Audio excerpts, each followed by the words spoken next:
So this is what my chooks have laid today, and you can see that's pretty good. I have Araucanas, so the two eggs on the left are quite a nice blue in proper.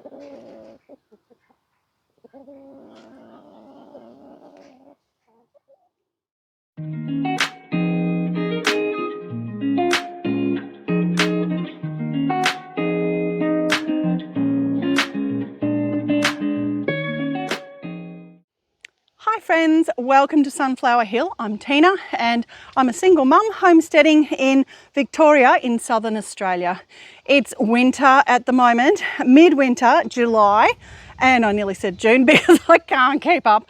I'm patting dogs. Sorry, I'm patting dogs, they're insisting. You can't quite see, they're a bit out of screen, but it's midwinter. And we have been getting eggs for the last month or two, but I wanted to talk about the reality of having laying hens and expecting eggs all year. So many people think this lifestyle is just all about you just do one thing and you get a certain result straight away, and it's not like that because nature is not that simple, and certainly chickens are not that simple either. So the reality with chickens is that they do not lay all year and they do not lay every day. A lot depends on the breed. Some depends on how you look after them, but a lot just depends on nature. So let's talk about some ways that you might increase productivity while still having happy, healthy birds. So let's go have a look up in the emporium right now and see what my chooks are up to.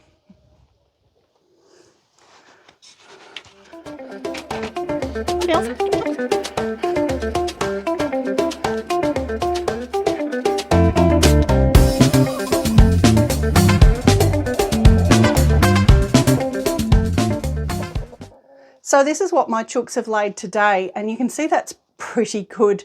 It's a little bit hard to see in this light because it's a bit dark in here. It's inside the shed. Again, I'll link the video I did about the chicken emporium at the end of this one, and you can have a look at my setup. But I have Araucanas, so the two eggs on the left are quite a nice blue in proper light, and the two on the right are Araucanas cross Morans. So those eggs are a sort of olive colour. But that's just from today. And there was one more egg that my daughter collected earlier. We've been getting eggs like this every day, about 5 a day. And I have 12 hens, so that's pretty good in July, in the middle of winter. There's 2 reasons why I'm getting eggs right now. So let's go and have a look.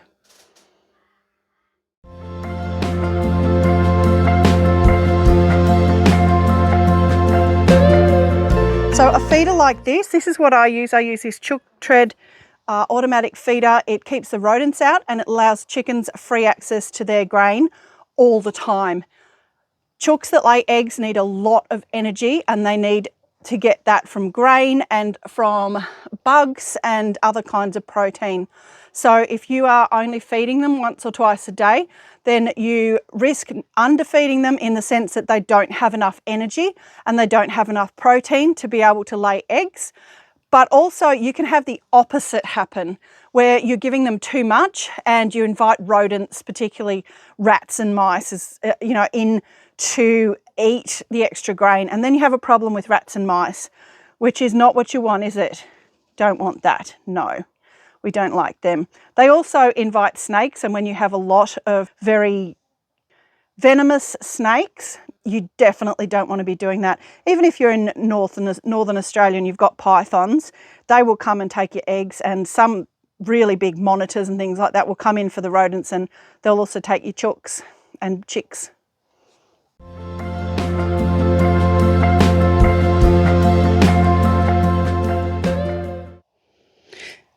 So first of all, let's talk about the life cycle of a chicken and what egg laying is all about. We need to take a step back like this.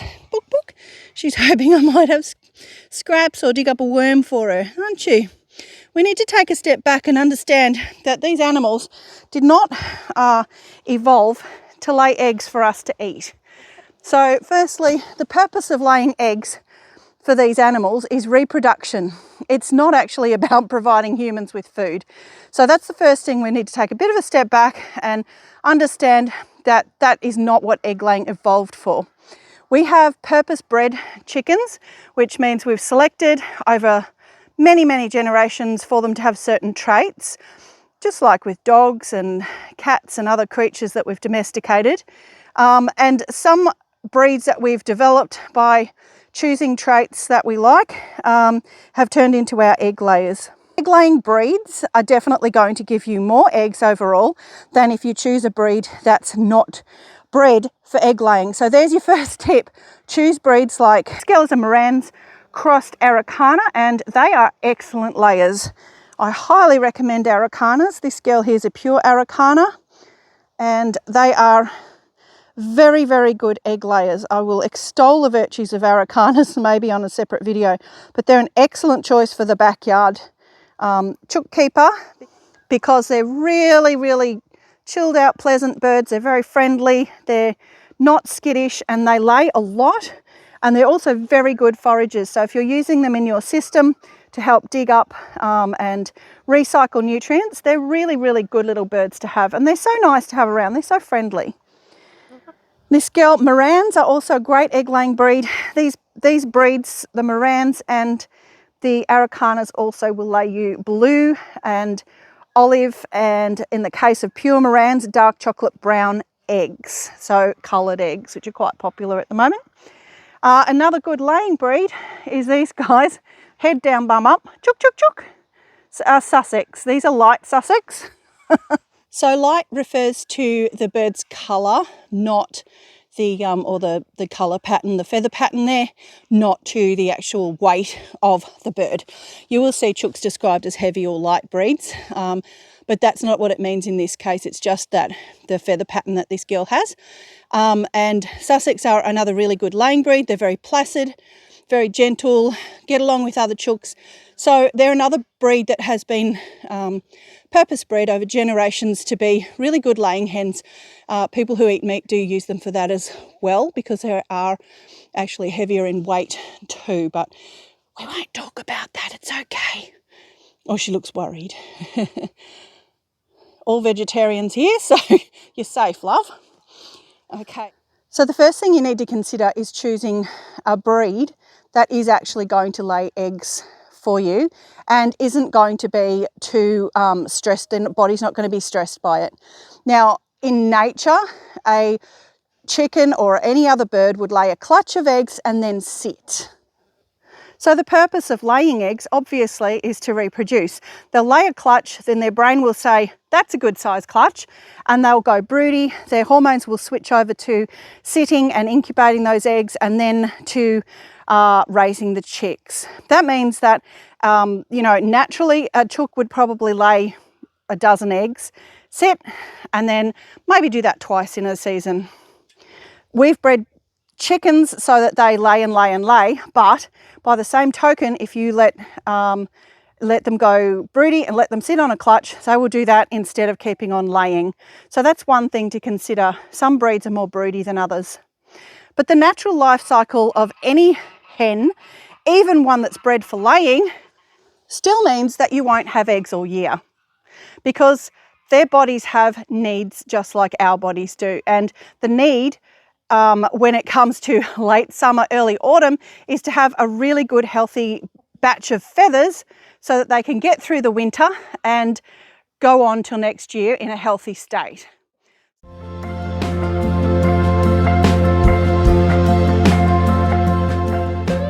What you probably don't read much, unless you've already kept chooks, in which case you probably already know all of this.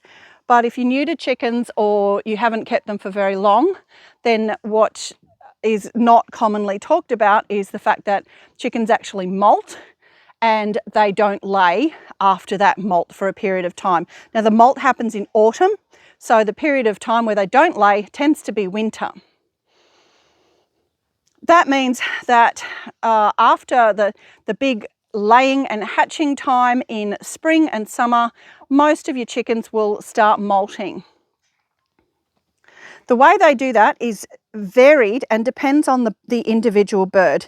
Some chickens, like this girl, lay right through till late autumn into early winter, and then bang, they drop all their feathers at once. And they look shocking for, 3-4 weeks. They look like an old dust rag. They just look horrible. And then suddenly, bing, they get all their new feathers and they look bright and shiny and fresh again. And when that happens, when they drop their feathers, they will stop laying because their body has got enough to work on. Growing new feathers takes a huge amount of energy, a huge amount of protein, and a huge amount of other nutrients and minerals, and they cannot afford to waste energy laying eggs while they're trying to regrow feathers. So other chickens will start molting very early. They might even start molting late summer or, halfway through summer, and you don't notice. They lose a feather here and there and you barely notice, and they tend to look the best. They don't do that big dramatic drop where they look like a feather duster.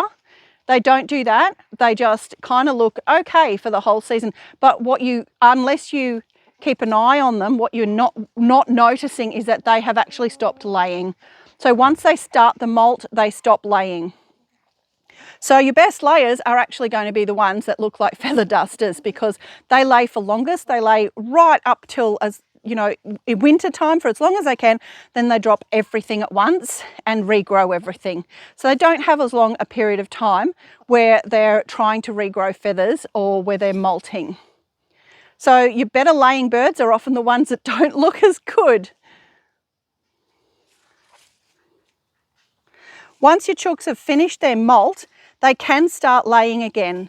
And some of mine have, which is why we're getting 5 eggs a day, because some of those eggs, 1 or 2 of those eggs a day, are from these mature hens that have molted and then started laying again. The reason they've started laying again so quickly is because of this, because they have access to free range, they have access to greens, and what they're doing right now is digging up bugs and seeds and lots of things that have lots and lots of nutrients and energy in them, and added to the grain that I feed in the automatic feeder, so ad lib feeding of grain, they have plenty of energy and they can afford to start laying again now. So that is one way of improving your egg supply over winter.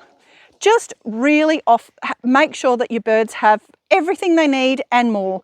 Make sure they have plenty of protein, make sure they have access to plenty of greens, make sure that they have as much free ranging as you possibly can and as rich and varied a diet as possible. Chickens are quite predatory. They do spend a lot of their time scritching up and trying to find bugs and little things. They'll even eat things like mice and frogs if they get hold of them. So they're certainly not vegetarians. But we are vegetarians, so I don't actually feed them meat, but they obviously find lots of bugs and worms and things like that while they're foraging. So foraging is a really, really good way, and it can, in a safe environment, is a really good way to get them laying again as quickly as possible after their molt. So number 1, choose the right breeds. Number 2, have a look at the individuals, and maybe, I'm not a person who culls my chickens if they're not producing eggs. They just live their lives, but I wouldn't breed from one that does the long slow molt and the slow poor egg production over that time. I'd breed from the ones, so then again I'm selectively breeding for the chickens that suit my needs while still having a healthy, happy life themselves. And this girl's a pure Araucana, isn't she beautiful? Hello.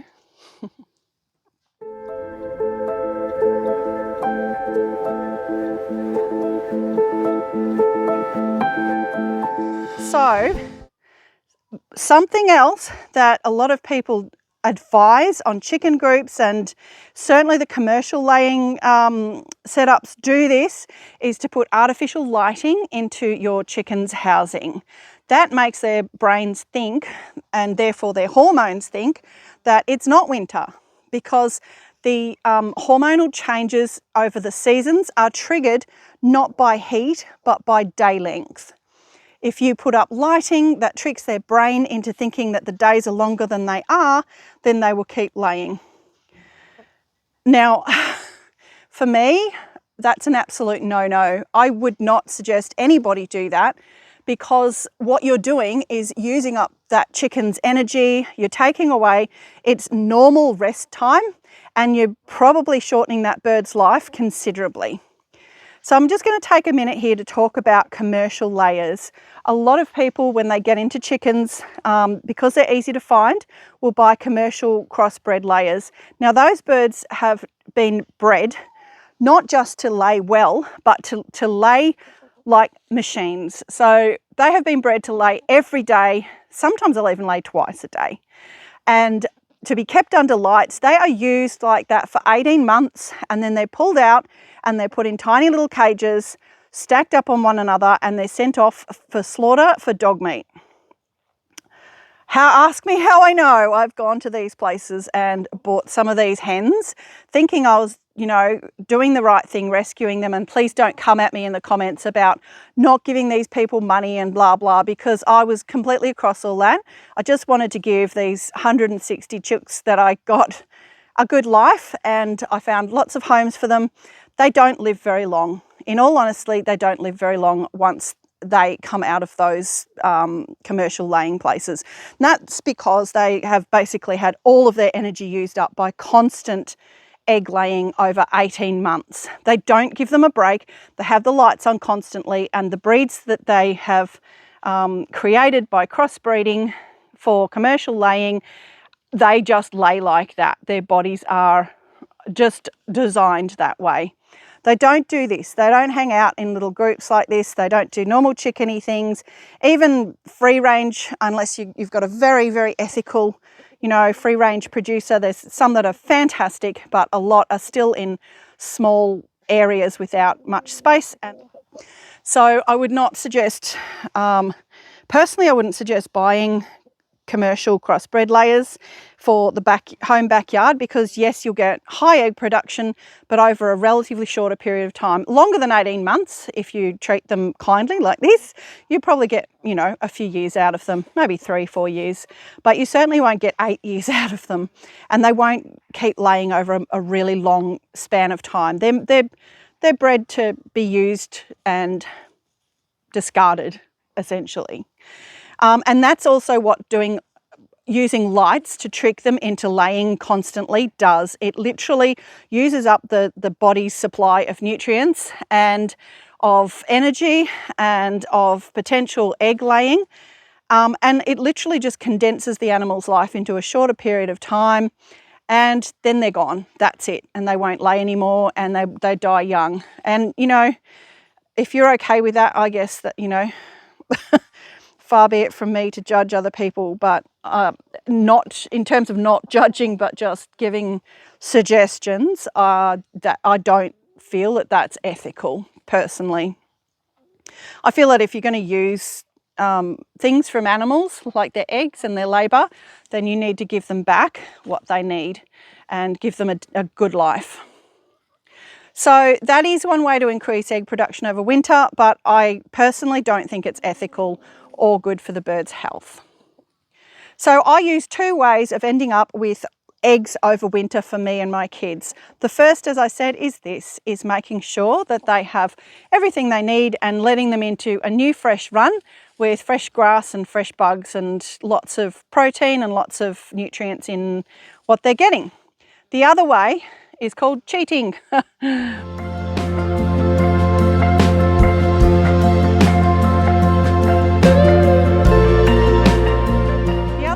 Is pullets. This girl here is a first-year pullet. A pullet is a female chicken in her first year. So this girl here is a pullet, which means that she hatched out last spring. I know because, and this one over here is the same. I know because I hatched them out last spring. These girls are from a Moran's bred rooster and a lavender Araucana hen. So they have this beautiful barring on them. The Morans I got were cuckoo, which is black with the white barring, and it's carried through into these young pullets, but over like a grey lavender base, which is really such pretty birds. That's an aside. But they're first year layers, and what happens with first year layers is that they start laying very roughly about 24 weeks or roughly 6 months after hatch. So if you hatch out babies in spring, in early spring, which sort of translates to September, October here, then they start laying in autumn, which is perfect, and they don't stop. First year pullets, there she is there, first year pullets do not molt in their first year. So it is a strategy to hatch out one lot of first year of chicks every spring, and it's what I do. I do it because I can, because I'll hatch a dozen eggs, and out of that I'll get sort of 3+ hens every time. The roosters, again, I'm fortunate enough, I have enough space that I can let the roosters roam around and just be free range roosters on the property. So that is something that I can do. If you eat meat, you may be able to do the same thing and eat the cockerels that you get and have the pullets to lay eggs over winter. But that's just a little trick that if you are able to do that, it does provide you with eggs over winter. I just do it on a very, very small scale just for ourselves. Some years I might not do it and I'll just cop not having eggs in winter.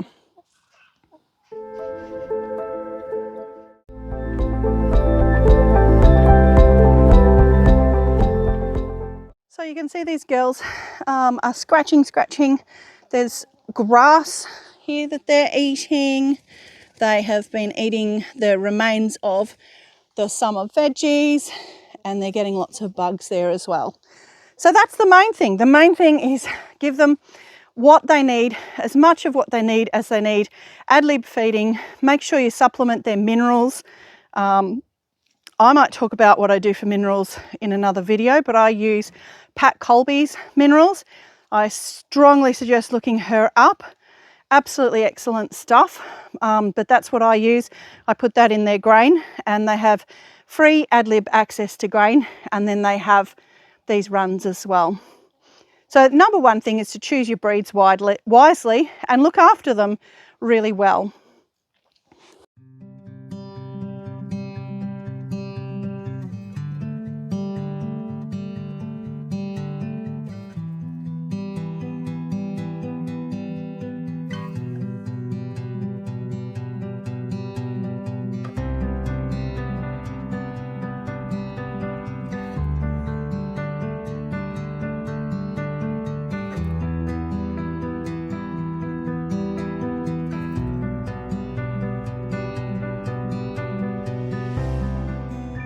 So this is today's eggs. They're doing so well. We're getting 4 eggs a day, and we got this beautiful dark one from the Morans. The Morans are all crosses, so the fact that they're laying these gorgeous dark eggs is amazing. Oh, yeah, that's a Moran's cross Araucana. So amazing, gorgeous dark eggs. Now, one thing you can do to make sure that you have eggs all through winter is to preserve your spring glut. There's a few ways of doing that. Probably the two most effective and safe ways of doing that are one, to dehydrate, and I'm going to leave that to you to research. I haven't done that, and eggs can be an issue in terms of food safety, so please go and do your own research in that. Use a proper dehydrator if you're going to do that, and do it following good quality instructions. I've wearing my hat today because it's cold. So any kind of preserving you're going to do with eggs, particularly any kind of animal products, eggs are the only thing I have or use, so would be preserving. Please go and look up really proper instructions. I've had food poisoning twice in my life. It's, you don't want to go there. So that's just a word of caution beforehand. Any kind of egg preserving, please go and look up correct and proper instructions so that you are being safe with your food. The most effective egg preserving thing, apart from dehydrating, which, as I say, I've no experience of, so go and look up good instructions on that if you want to do that, is water glassing. Now, it's not something I've tried, but it's the one thing. There's different methods that you will find on the internet of preserving eggs, covering them in wax and sitting them in various things. But the one thing that I have seen that consistently works and preserves, I think 98 to 100% of the eggs safely, and so they're still good and edible, I've seen up to 2 years. So what you're doing is you're taking the spring egg glut where the hens are laying and laying and laying because it's spring, because it's breeding season, and you're preserving that to last for the whole year through winter. It's a fairly simple method. You just make up a solution of lime, and that is hydrated lime or pickling lime or slaked lime. They're all the same things. Those are 3 different names for the same thing. So you make up a solution of that in water. I will put the recipe on the screen. And you just put the eggs in that over a period of time. You want to use a big container and you put your eggs in that. Now, there's one thing that's incredibly important, and that is to use fresh, clean eggs. So you do it the day they're laid, and you do it with eggs that look like this. Okay, there's no dirt on that. There's no mud. There's no yolk. If you've had an egg break in the nest and you have a bit of yolk or a bit of shell, or the chooks have walked through mud that day, you can't use those eggs because you cannot wash them. Eggs are laid with what's called a bloom on them, and the bloom is a kind of waxy coating that keeps the egg fresh. It prevents bacteria getting through. Eggs are quite porous, the shell is quite porous, so the bloom protects the egg from any kind of bacteria getting in there, because when a chook lays an egg, that needs to last a month or longer, because they'll lay a clutch, then they'll sit for 3 weeks. So the egg that the chicken lays is designed to keep for quite a long time, for sort of a month to 5 weeks. And you can take advantage of that, and that's the bloom that does that. So any kind of dirt on the egg, you can't use that for water glassing. You can't preserve an egg that has a dirty shell because you cannot wash these. They have to have the bloom on them. The bloom is also what keeps your egg fresh in the preserving process. So do not use eggs bought from the supermarket or any kind of shop, anywhere that has washed eggs before you buy them, and you need to assume that they have been washed. In the supermarket, any pre-packaged eggs have always been washed. So don't use those, because it means the lime solution will get through the shell and into the egg, and that will be really disgusting. So only use freshly laid eggs from your own chickens or a friend's chickens, preferably that have been laid that day. Maybe a day or 2 is okay, but freshly laid and completely clean, unwashed, and then you just put them in that lime solution. And it really is that simple. It's very, very simple. If you stick to those things, you make up the correct solution of lime, use that hydrated slaked pickling lime, and sit your eggs in that, and that should preserve them as long as they're fresh and have the bloom still left on them, have not been washed and are clean. That should preserve them for a really, really long time from what I've seen and read. Again, I'm not advocating doing this or not doing it. You make your own decision about food safety, and please go and research, go and look up articles and videos from people who have already done it, because I haven't. So I'm not recommending things from personal experience. But if you don't have the option to get eggs over winter in those other ways, then preserving by water glassing or by dehydration can be a really good option. Who wouldn't want these all through winter?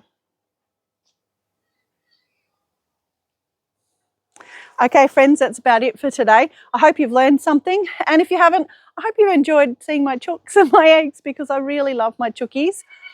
And chooks are really nice to have around. The kookaburras think it's funny. Okay, thanks for that interjection, kookaburras. So I really love having chooks. They're so helpful. If you've watched my other video on their job description, you'll see the various things they help me out with. I'll link that one at the end. So you can have a look at that and see what other jobs my chooks do for me. But laying eggs is a really important one for me. It really helps with food security. And it's actually ultimate nutrient recycling, isn't it? Because I give them the shells back, and that's part of their nutrition as well. So if you look after your chooks really well, they'll look after you. And if you do have space and resources to hatch out a few pullets every spring, then they will reward you richly with eggs over winter, as will your adult hens if you look after them well. Probably a good half of the eggs I'm getting at the moment is from the older hens who have come back into lay because they have access to the run, they have access to bugs and worms and things in the soil, and they have the plants that have grown in there. All right, friends, thank you for joining me again. It's been a pleasure. If you have more tips and tricks and just your own experiences with your chooks, please put them down below in the comments. I'd love to chat. I always do get back to people, but it may take a little while, may take a few days because I am flat out. But I love to chat to you in the comments. If you haven't subscribed already, I would love it if you could just click subscribe down below. That would be fabulous. Helps me get going, and it helps you because then you can see when new videos come out. All right, friends, thank you so much. It's hooroo from me, and it's hooroo from the Chooky guys, because who else could do the hooroo today? Hooroo. See you soon.